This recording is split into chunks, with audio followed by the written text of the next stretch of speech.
Hello बच्चों, चलिए आज का हमारा प्रश्न है, दिखाइए कि बिंदु 0, 3 और -2 और 2, 8 संरेख है। इन बिंदुओं से जाने वाली रेखा का समीकरण भी ज्ञात कीजिए। तो यहाँ से हमें रेखा का समीकरण भी ज्ञात करना है। तो इस प्रश्न को करने हेतु हमारे पास यहाँ से हमारी मुख्य अवधारणा कार्य करेगी। यहाँ से यदि हमें दो बिंदु दिए गए हैं, x1 y1 है पहला बिंदु, साथ ही यदि हम दूसरा बिंदु देखें उसके निर्देशांक हमें यहाँ से x2 y2 यदि दिए गए हैं, तो इन दोनों बिंदुओं से जाने वाली रेखा का समीकरण हमारे पास क्या लिखा जाएगा? रेखा का समीकरण बराबर हमारे पास यहाँ से लिखा जाएगा y माइनस y1 आएगा और बराबर में आ जाएगा हमारे पास y2 माइनस y1 और बट्टे में आएगा हमारे पास x2 माइनस x1 और गुणा में हम लिख देंगे x माइनस x1। तो यदि हम यहाँ से देखेंगे और हमें संरेख भी बताना है, तो यदि कोई भी तीन बिंदु संरेख होंगे उस स्थिति में यदि हम दो बिंदुओं के निर्देशांक से एक रेखा का समीकरण देख ले, तो इसी रेखा पर हमारे पास जो तीसरा बिंदु दिए गए, यदि पहला बिंदु a है, दूसरा बिंदु b है और तीसरा बिंदु c है, तो a और b को मिलाने वाली रेखा पर हमारे पास तीसरा बिंदु भी स्थित होना चाहिए। तो यदि हम यहाँ से देखें, हमारे पास प्रश्न के अनुसार यदि हम इन दोनों बिंदुओं से जाने वाली रेखा का समीकरण निकाल ले, तो रेखा का समीकरण क्या होगा हमारे पास?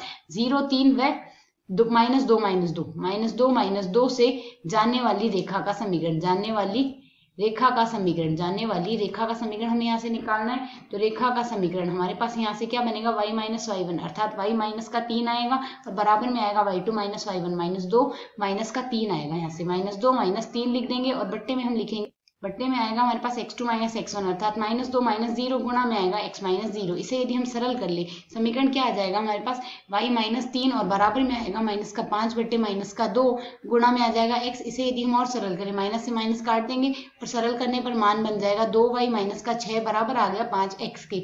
इसे यदि सरल कर ले, यह लिखा जा सकता है 5x माइनस 2y प्लस 6 बराबर 0 आ गया। यह तो हमारे पास रेखा के समीकरण आ गए जो हमें यहाँ से ज्ञात करनी थी। साथ ही हमें दर्शाना है कि इसी रेखा पर हमारे पास यह बिंदु 2 और 8 स्थित है। तो यदि इसी रेखा पर 2, 8 स्थित है, 2, 8 समीकरण 1 पर है, 2, 8 समीकरण 1 पर है, ये समीकरण 1 पर है। यदि हमारे पास यहाँ से यदि यह समीकरण को संतुष्ट करे, अर्थात यहाँ से संतुष्ट करे, तो यदि हम यहाँ से x के स्थान पर 2 रखें, संतुष्ट करे, तो यहाँ से यदि x के स्थान पर हम 2 रख दें, y के स्थान पर 8 रख दें, तो समीकरण यदि संतुष्ट हो जाए, बायां पक्ष दाएं पक्ष के बराबर आ जाए, तो यह रेखा पर स्थित होगा। तो इसे हम लिख सकते हैं 2, 8 से 5 गुणा x के स्थान पर 2 रखेंगे, -2 गुणा y के स्थान पर 8 रखेंगे प्लस 6। इसे यदि हम सरल कर ले, तो यह आएगा हमारे पास 10 माइनस 8 दूनी 16 प्लस 6, यहाँ से 16 माइनस 16 बराबर क्या आ रहा है? 0। तो ये रेखा संतुष्ट हो रही है, अतः हमारे पास तीनों बिंदु संरेख है, अतः बिंदु संरेख है। समीकरण संतुष्ट हो गई है, संरेख है, अतः बिंदु संरेख। आशा है समझ आया। धन्यवाद।